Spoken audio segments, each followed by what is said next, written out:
إنما مثل الحياة الدنيا كماء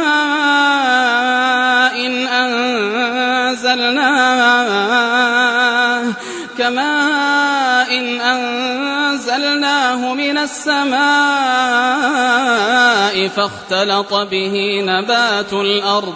فاختلط به نبات الأرض مما يأكل الناس والأنعام حتى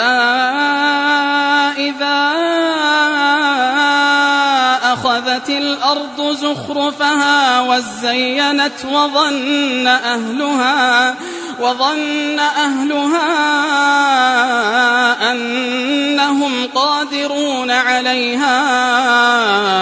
أتاها